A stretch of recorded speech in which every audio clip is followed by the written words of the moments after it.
Salam sehat bahagia untuk saudara-saudari sekalian, Bapak Ibu guru dan para penggiat pendidikan.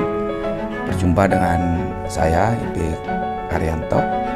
Kali ini saya akan mengajak saudara-saudari sekalian untuk berbicara membahas tentang paradigma pendidikan kontekstual. Ini dalam kaitannya dengan pembelajaran tentang praktek pendidikan kontekstual berbasis proyek. Nah, apa itu paradigma pendidikan kontekstual? Yang pertama mungkin kita perlu memahami pengertian dulu apa itu kontekstual. Jadi konteks itu kita pahami hubungannya dengan teks. Ya, jadi ada kata bijak yang menjelaskan bahwa teks tidak akan bermakna apapun tanpa konteks. Nah, ini konteks ini apa sebenarnya? Konteks ini bisa dimengerti sebagai sesuatu yang mendahului teks.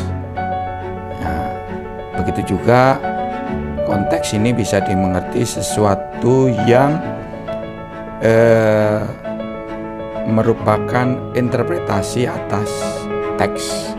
Jadi dia yang mendahului, tapi juga pasca teks itu sendiri untuk memastikan seberapa bermakna teks itu.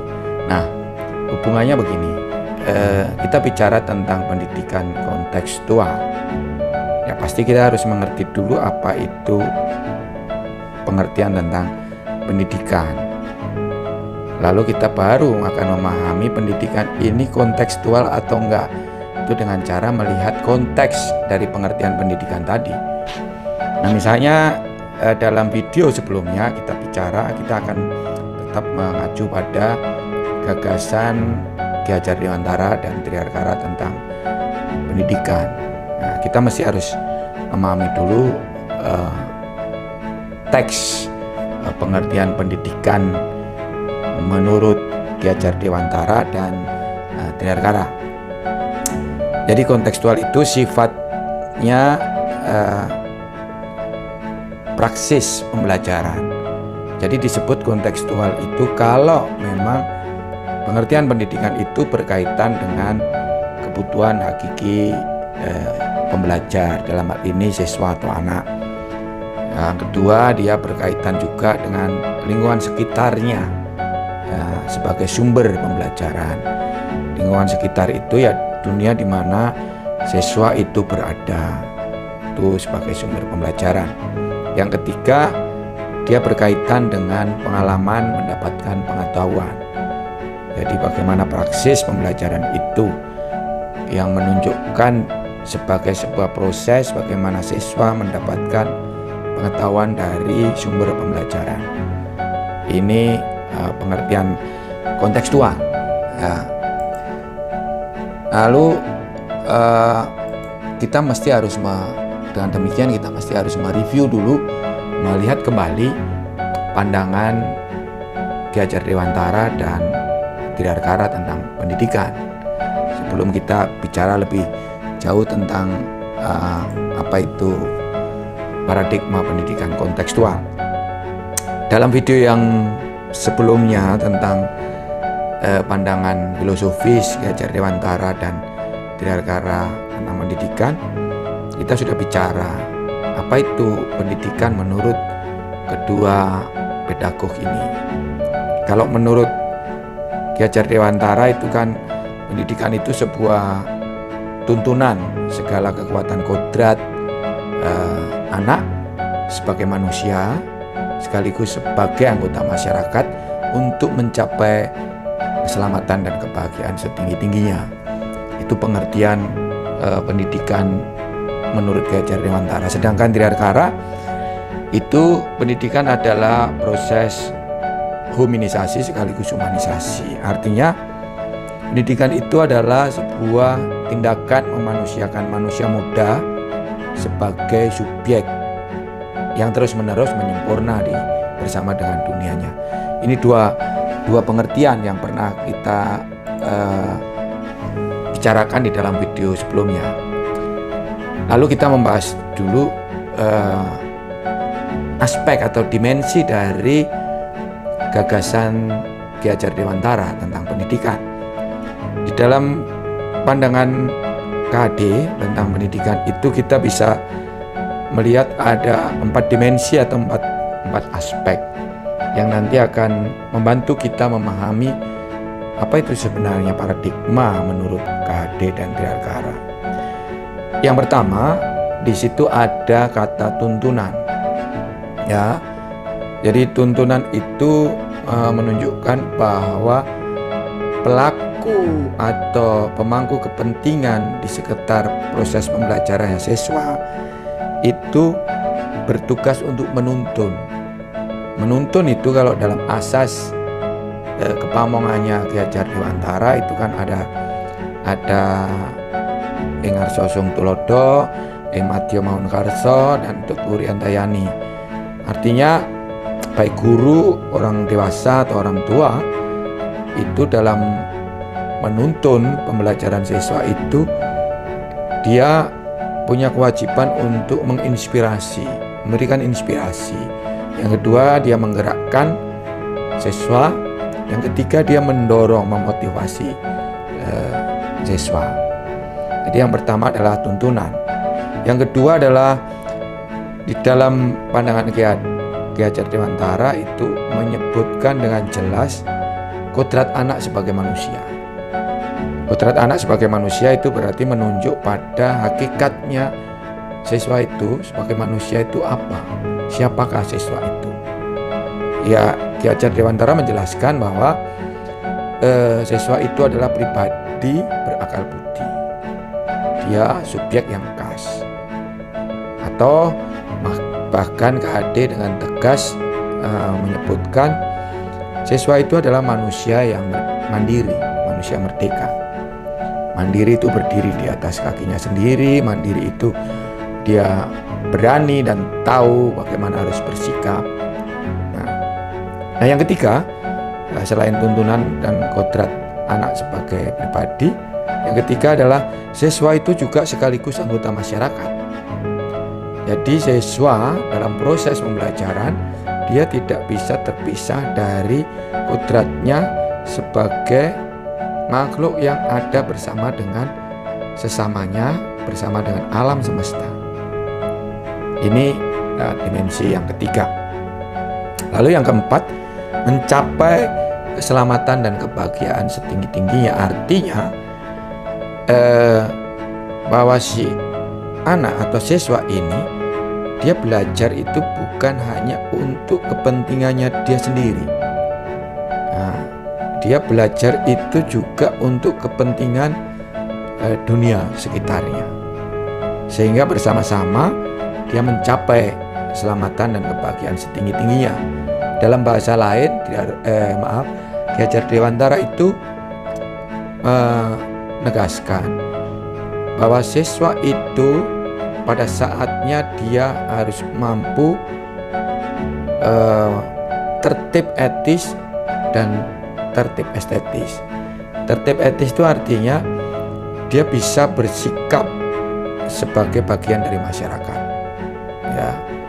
Yang tertib estetis itu dia bisa mengapresiasi bagaimana suatu hal di sekitar dia itu menjadi indah. Itu tertib etis dan tertib estetis. Ini dimensi dalam pandangannya Ki Hajar Dewantara. Berikutnya kita akan melihat dimensi atau aspek yang sama dari pandangan Triarkara. Dalam pandangan Triarkara itu ada aspek yang menegaskan bahwa pendidikan itu adalah proses manusia muda sebagai subjek. Nah, manusia muda ini kalau dalam video yang lalu saya menjelaskan Triarkara itu menjelaskan bahwa setiap pribadi itu adalah makhluk yang pada dasarnya dia sudah sempurna karena punya kemampuan, potensi kemampuan itu ya yang berbeda dari makhluk-makhluk lainnya. Tetapi potensi itu belum sepenuhnya berkembang. Makanya dia sebutkan dia manusia muda. Ya. Nah, tapi dengan potensi itu sekaligus dia sudah menjadi subjek. Sudah menjadi pribadi atau istilahnya Triarkara itu sudah menjadi person, pribadi yang khas, yang berbeda dengan pribadi-pribadi yang lain. Itu satu dimensi yang pertama. Yang kedua di situ disebutkan ada menyempurna. Menyempurna itu artinya pendidikan itu menjadi bagian yang membantu siswa sebagai subjek untuk terus-menerus menyempurnakan potensi kemampuannya itu. Ya, potensinya itu ya jelas dia ada akal, dia ada rasa, dia ada karsa atau kehendak, tapi dia ada juga fisik, raga, ya, keterampilan dan lain sebagainya itu terus-menerus dibuat menyempurna. Dan yang ketiga adalah dimensi keberadaan siswa bersama dengan dunianya. Ini yang paling penting saya kira ya juga dalam kerangka untuk memahami paradigma pendidikan kontekstual. Jadi siswa itu kita ini sebagai manusia, perkembangan kita ini tidak bisa dipisahkan dari dunia kita, ya, keberadaan kita.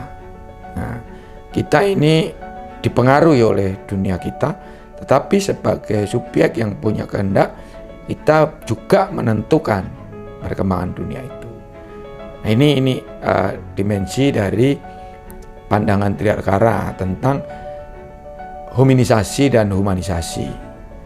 Bagaimana pendidikan itu memanusiakan manusia muda sebagai subjek yang terus-menerus menyempurna. Nah, batasan sempurnanya bagaimana? Sampai kapan?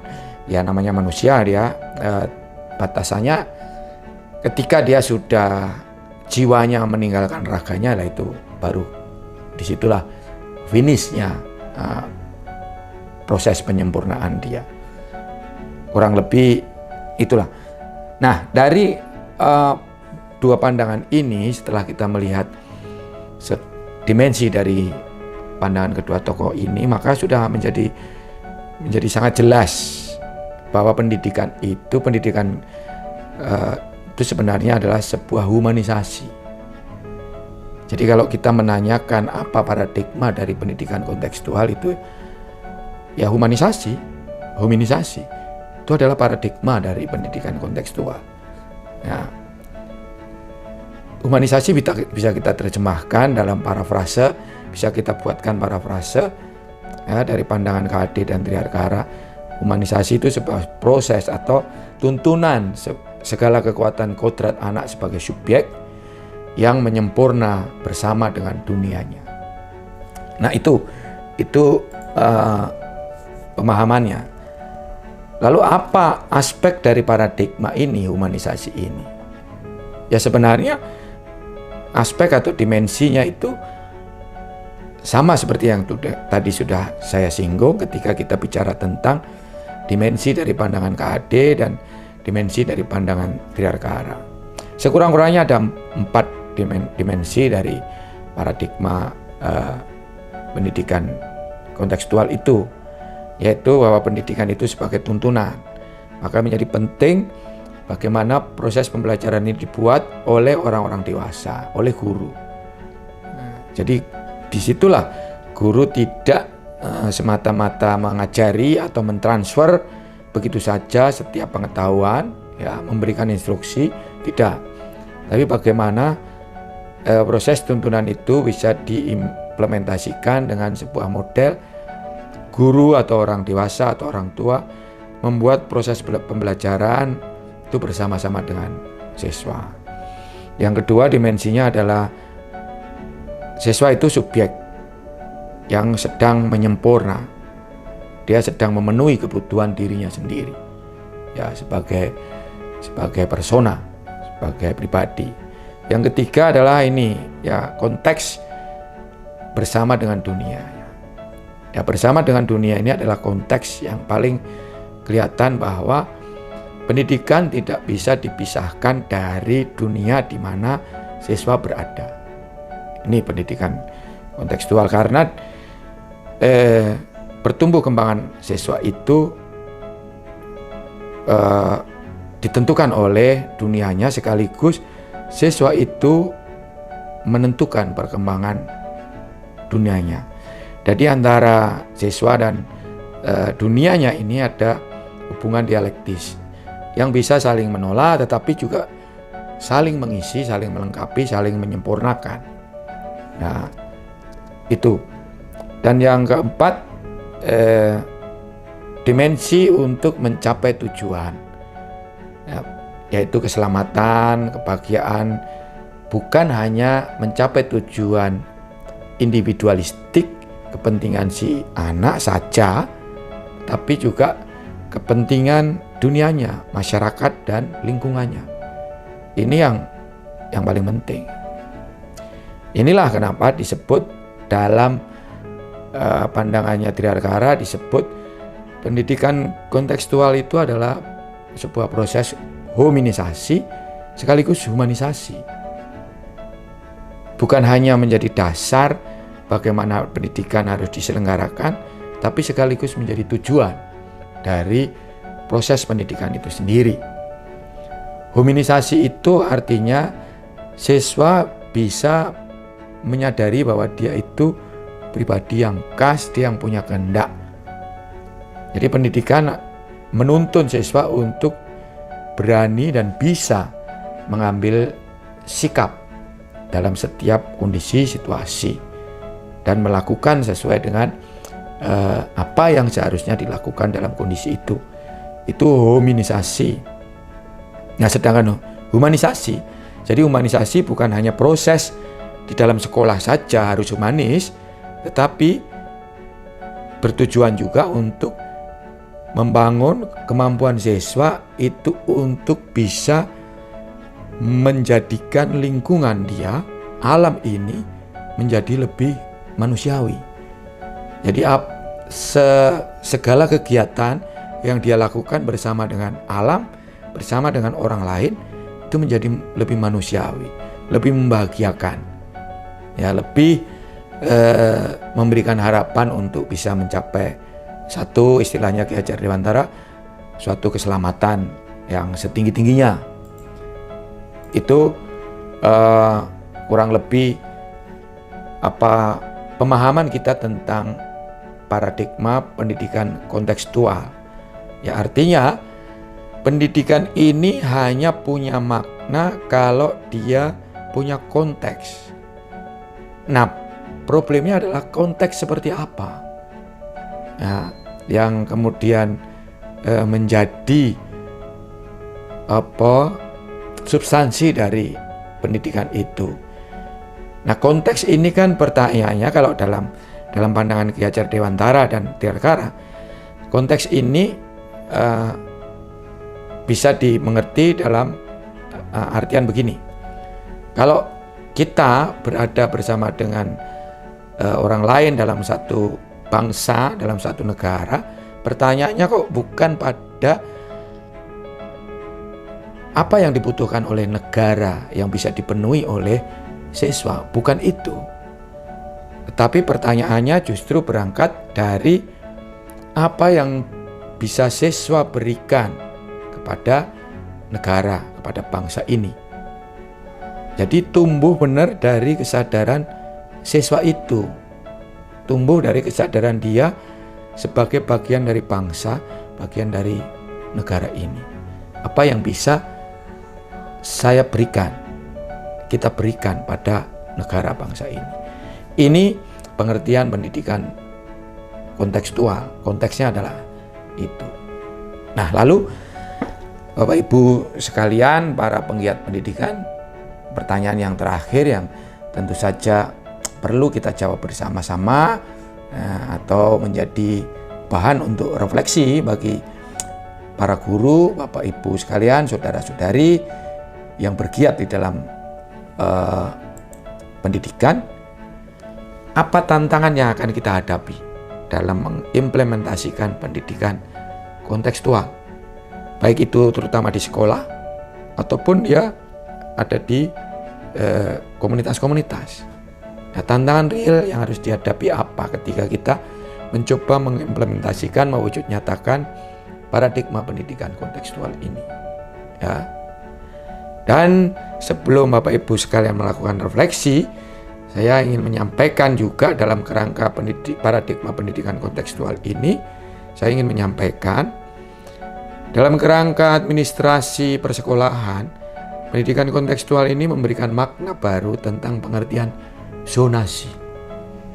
Zona sekolah itu bukan hanya pengertian administrasi untuk menentukan siswa ini berada di domisilinya ada di wilayah kecamatan mana. Bukan hanya itu.